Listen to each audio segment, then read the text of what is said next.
Hey all, C. Brian Brown here, and I'm the writer for today's episode of The Lift, Emotional Eaters.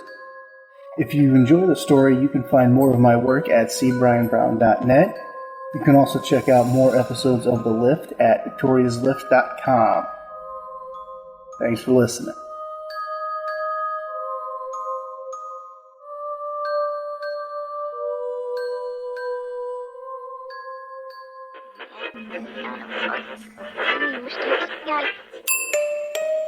Do you hear me? I am Victoria. Once upon a time, There was a place that became lost. It is a place where story and substance combine, where the reality of story shapes thoughts, where fantasy becomes tangible. This is that place. Those who find themselves here are here to make a choice. The choices you made in the past don't matter. But the choice you make now is the one that will set your fate.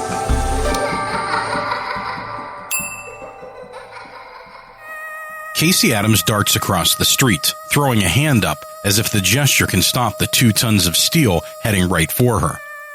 The car lays rubber and swerves, narrowly missing. The heated air rustles the fabric of her skirt. The driver shouts unintelligible words as she hops up, unscathed, onto the sidewalk. "Happy Thanksgiving," she calls after the car with a wave. She checks her text messages. Nothing from Mitch, just a request from her husband, Ian, to pick up some Yinling Black and Tan. Casey hurries toward the Indian grocery around the next corner. Her heels clack on the sidewalk, a fashionable drum roll as her pace increases. Slow. Fast. Faster. Her purse bounces against her hip, the building baseline enabling her, exciting her. She'd met Mitch at the store, and they'd walk arm in arm to the hotel 2 blocks over, where the staff knew them as Mr. and Mrs. Davenport. And why not? They both wear wedding rings. Just ones given to them by other people. The sun, high and full, sheds bright light and little heat on the festive day. Casey pulls her coat tighter and puts her head down against the soft breeze, knowing it's not going to do any good. Her skirt, ankle length, thin and loose, leaves her bare legs open to leak body heat at an alarming rate. The fact she wears no underwear, Mitch's single request, adds to her chill. But that is a delicious frost. Casey turns the corner and sidesteps a man exiting the Indian grocery.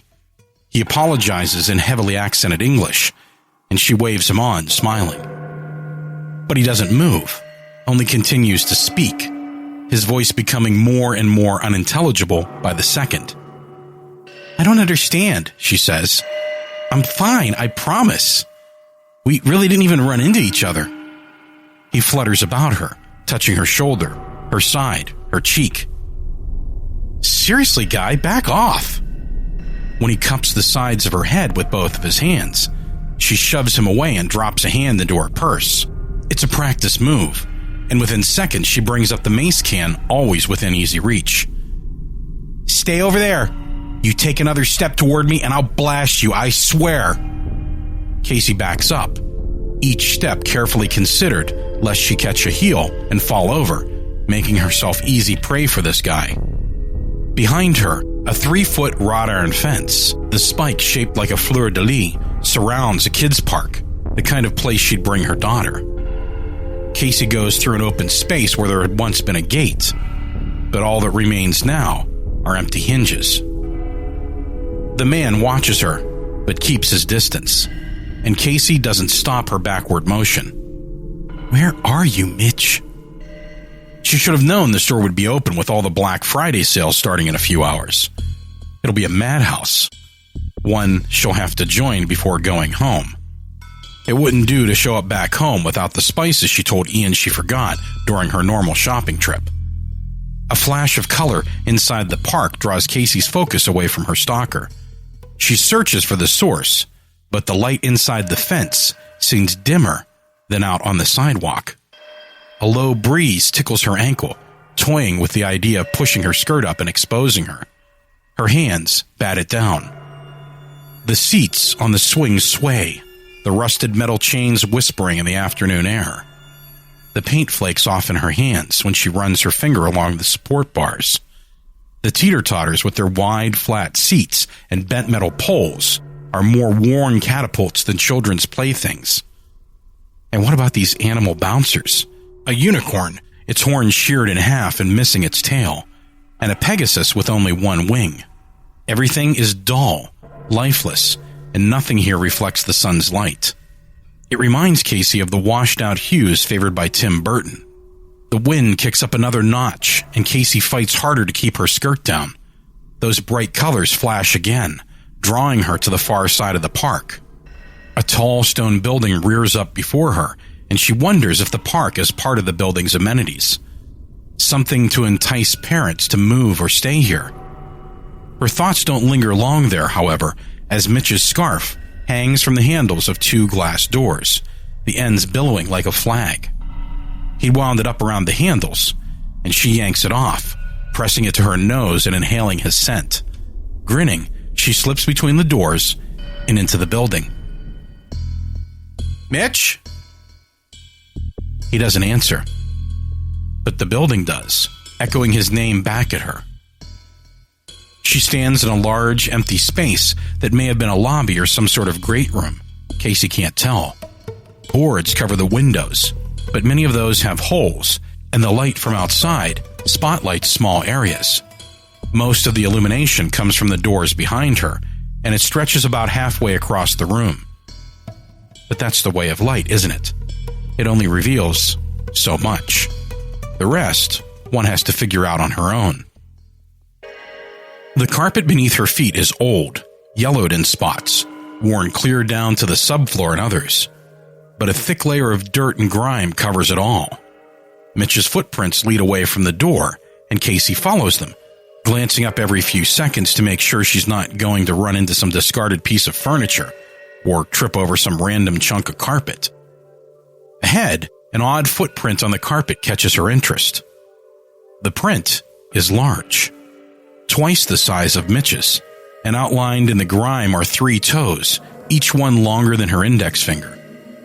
It comes at Mitch from the side, perpendicular to his position. What's more disturbing, however, is that she doesn't see an origin point. It's like they just materialized 2 steps away. Another 3 steps in, and Mitch's footprints are overshadowed by the new ones, as if they're walking on top of him. Even more worrisome is the second set of prints on Mitch's other side. All 3 sets lead to an elevator several hundred feet away.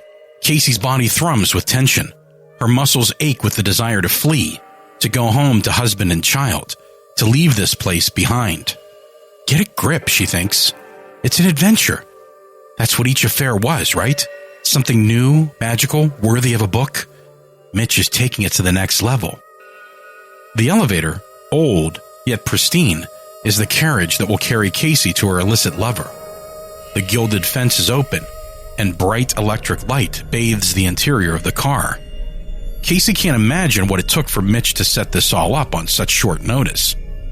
She'd only made the offer for a holiday rendezvous 2 days ago, to forsake her family for a little fun. But the footprints... Casey shuts the nag down and strides into the elevator. The gate closes without a sound, and she smirks.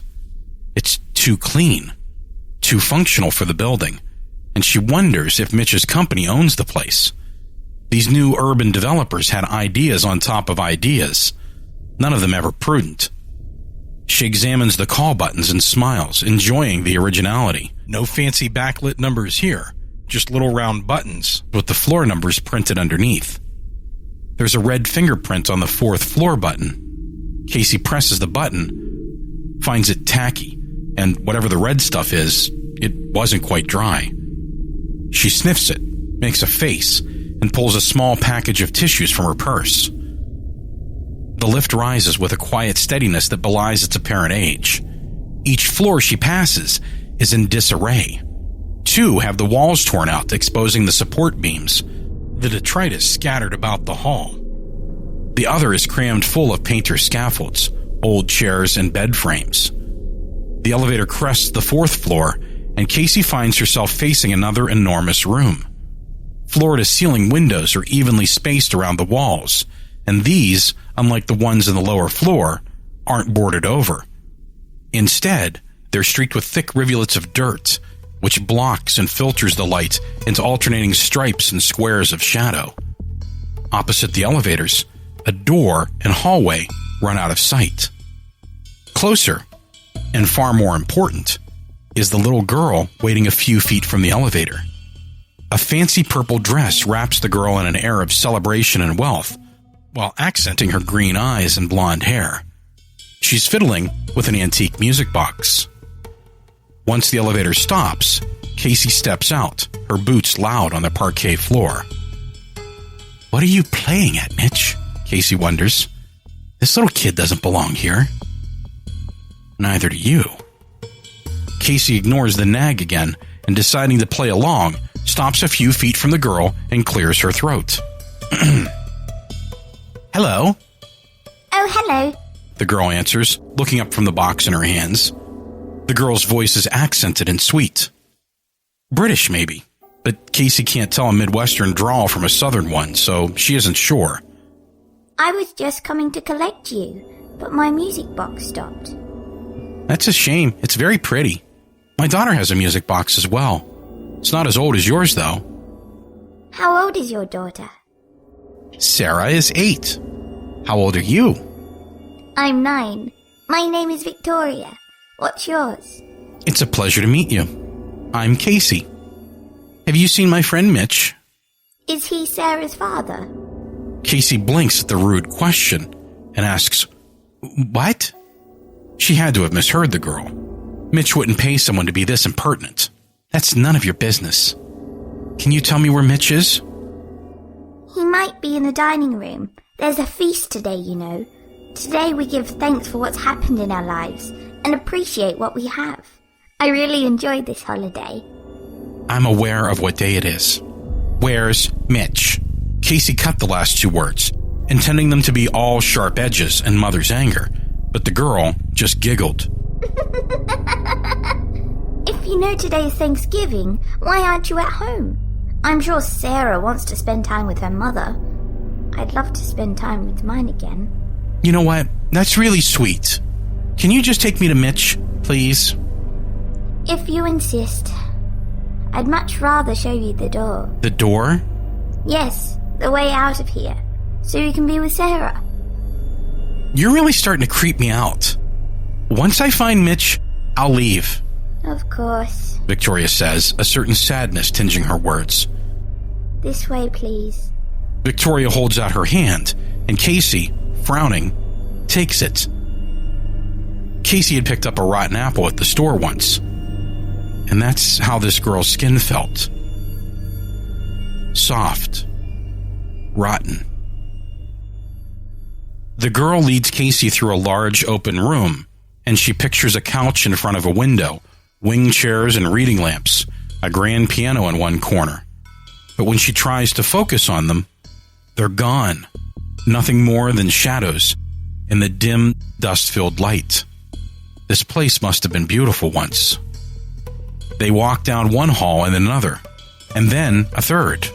Casey can't keep up with the turns and stops trying after the 5th. Nothing about this place feels right. It's more than just the general state of dilapidation. The walls aren't far enough apart. The floor tilts a fraction of an inch, and the air is thinner than it should be. Casey and Ian had gone to Colorado a year ago, up to Breckenridge for the beer and the skiing. Walking around that quaint little town, she'd grown short of breath after 5 minutes. It had taken her body 2 days to adjust. That's what it's like inside this building. And she'd need to stop soon or pass out. It's not much further, Victoria says, as if sensing Casey's discomfort. Casey nods and clears her throat. Inside her purse, her cell phone vibrates 3 times, rattling keys and coins together in a haunting melody. There's a moment of silence before the phone buzzes 3 times again. 2 text messages. It's about time, Mitch, she thinks. She roots around her purse until she finds her phone. Maybe she'll tell him to fuck off. She's not coming, and she's tired of traipsing around this old building playing his game. Casey stops walking when she reads the messages. Ian, I know you're not at the store. Ian, you've been gone too long. Casey, what are you talking about? I had to go to the Aldi on Carson. Some stores are closed and others are out of what I needed. I'll be home as soon as I can. Ian, why are you lying to me? Casey, I don't appreciate being called a liar, Ian. What the hell is wrong with you? Are you coming? The girl asks. She stopped down the hall, facing a door. Mitch is in here. Yes, Casey says. Her phone vibrates in her hand as she joins the girl at the door. Do you want to check that first? It might be important. It might be Sarah. It's not Sarah, okay? You shouldn't talk about things you don't understand. I understand more than you imagine. Casey frowns and opens her mouth to speak, but reads the next message. Ian. Damn it, Casey, I'm not stupid. I turned on your phone's GPS a month ago. You're not on Carson. You're with him, whoever he is. Please, come home and we'll work it out, whatever it is. Casey fights sinking to the floor as her knees wobble and her stomach clenches. Ian's betrayal is a fist to her gut. Her GPS? Excuses, apologies, and recriminations gallop across her brain as her fingers fly to her phone's settings and location services. And there, buried in the long list of apps, is the one Ian used to track her. Her thumb hovers over the slider that will turn it off. Her phone buzzes, and Ian's next message pops up in the middle of the screen. No judgment. No anger. I love you, and I want to work it out. But you have to come home now. Screw you, Ian, she thinks, and discards his message. She closes her settings without shutting off the GPS and shoves the phone back into her purse. Casey lets out a short, harsh laugh. You can watch my location remain the same for the next hour and know that another man is inside me. Will you be joining the feast or going home? I'd like to join the feast. As you wish. Victoria opens the door. The dining room, easily as large as the great room, is crowded with creatures.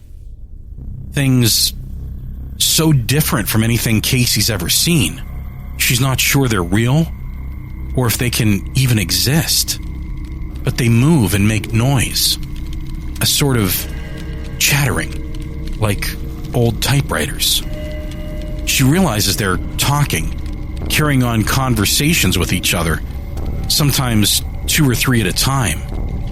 The air escaping the room reeks. A cross between burnt rubber and blended fruit. Underneath those, she detects ammonia, like an unattended litter box.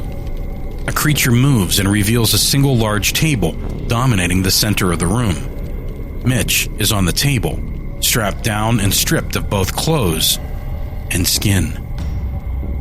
Casey screams. The creatures stare at her. Mitch raises his head and tries to speak. His mouth opens. His lips purse. But bloody drool is all that escapes his mouth. The creatures abandon him and move toward the door. Toward her. They stand about 7 feet tall, with long, thick arms that hang to their knees. The heads, conical in shape, with the wide part at the top, sit upon a thin stalk of a neck. Jagged, oddly shaped teeth fill the mouth near the narrow end. Round eyes follow Casey as she presses against the wall behind her. The first one reaches, 6 fingers outstretched, and it's wearing Ian's watch. The face is upside down, the same way he always wore it, so that he'd have to flip his wrist to read the time. How'd it get his watch? Was he here somewhere? Was this his idea of a joke? The fingers grip Casey's shoulder and reel her in. She can't resist. She knows that as soon as it grabs her, as soon as she smells Ian's Adidas cologne. Please, Let me go. It's too late for that. You came willingly. There's some things I cannot control. That is the interesting thing about choices, isn't it? We make them, not knowing what will happen, yet hoping for something better. But hope, like fate, isn't always reliable. A second creature joins the first. It stands over Casey and titters, its teeth scraping and clicking as it grabs her other arm and helps pull her toward the room. This one wears her daughter's red bow looped through its ear.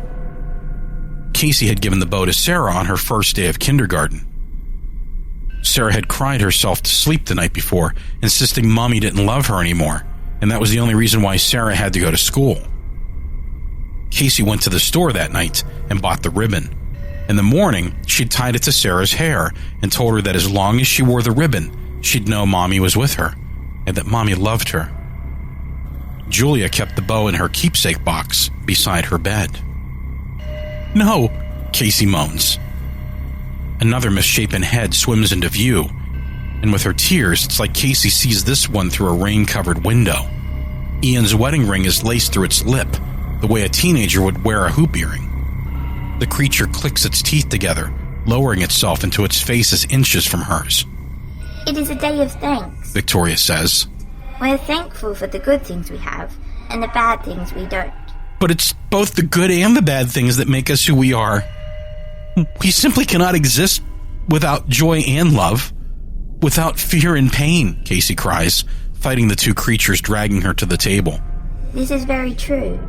And then we give freely of ourselves, our time, our love, our commitment. When those are abused, we want it to end. We're thankful the abuser is no longer in our lives. The delicate tinkling of silverware from the dining room invades Casey's conscious thoughts, like ants at a picnic, with quick and tiny legs, uncontrollable, irritating. The creature drags her to the table and lays her out, feet pointed at the door. The shadows around her move about, and the one that grabbed her leans over her body. It presses a finger into her shoulder, her chest. It pinches an arm and her thigh, shifting around her body as it does. It flips her onto her stomach and touches all around against the base of her spine. "Please," Casey whispers. "Please let me go home to my daughter. She needs me." I believe you'd say anything to leave. The girl walks away. Words are easy. The door bangs shut. A final gunshot, and Casey is alone with the creatures. The knife sears into Casey's back, and pain burns down her legs and up her arms. But only for a moment. And then, she loses all sensation. Casey finds herself thankful for this small mercy, and squeezes her eyes shut. The creatures flip her body over once again, and she waits for the gnashing of teeth and quiet grunts of a worthy meal. Casey hears her name from a distance. She opens her eyes to a blinding light and deafening sound. The man who accosted her outside the store smiles down at her, the stethoscope stuck in his ears, giving his head an odd shape. She rolls her eyes side to side. She's in an ambulance, on a gurney. Ian's face comes into view, and he rubs his scraggly chin. The light catches on his watch and wedding ring. "You were hit by a car," he says. He holds up his other hand, dangling Sarah's red ribbon. "Sarah wanted me to tell you she loves you." Casey tries to reach up and take Ian's hand, but her arm refuses her mind.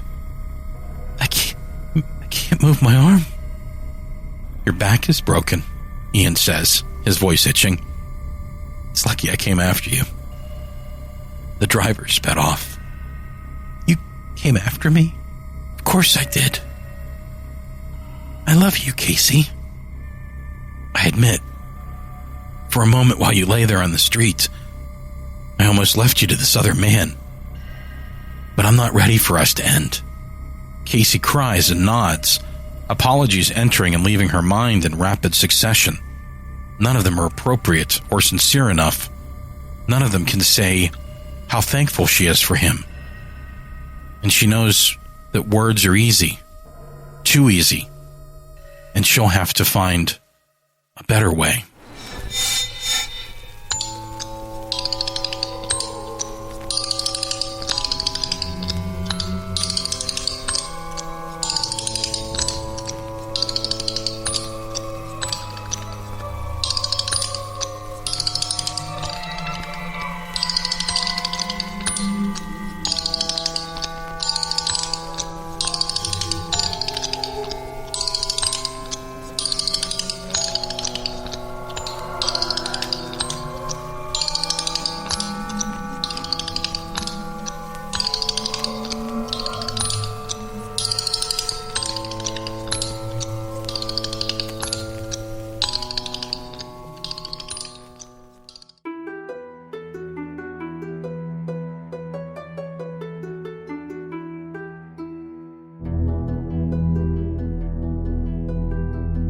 Thank you for listening to this episode of The Lift.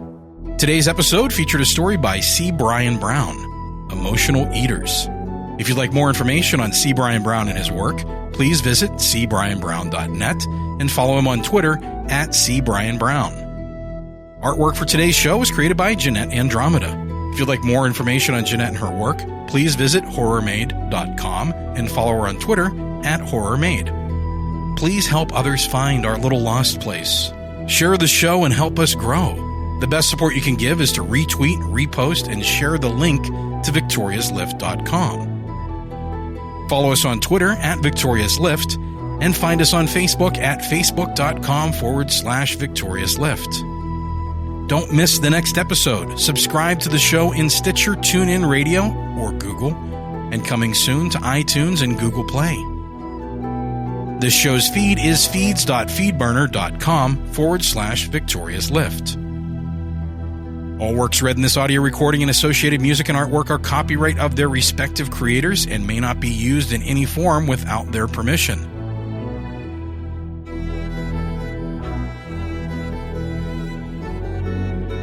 Dramatic reading performed by Daniel Foytek. That's me. The voice of Victoria Bigglesworth Hayes was performed by Amber Collins. The Lift opening theme music was composed and recorded by Kimberly Henninger and Sean Park of Cathedral Sounds, cathedralsounds.org. The Lift closing theme music was composed and recorded by Nico Vitazze of We Talk of Dreams, wetalkofdreams.com. This episode was scored by Kimberly Henninger and Sean Park of Cathedral Sounds. Incidental music in this episode was performed by Kevin MacLeod of Incompetech.com and used with his permission. Check the show notes for titles and credits. The Lift is a Ninth Story Studios production, ninthstory.com. Creator and producer, Daniel Foytek. Executive producer and co-creator, Cynthia Lohman. Full show notes with links and artwork can be found at victoriaslift.com/S1E2.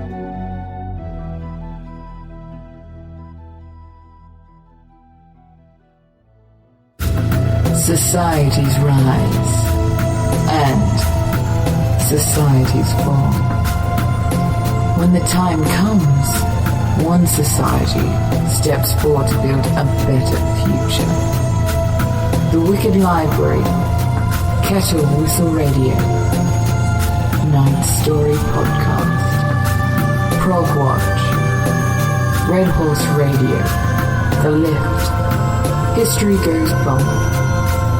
Listen, the M Writing Podcast. Society 13.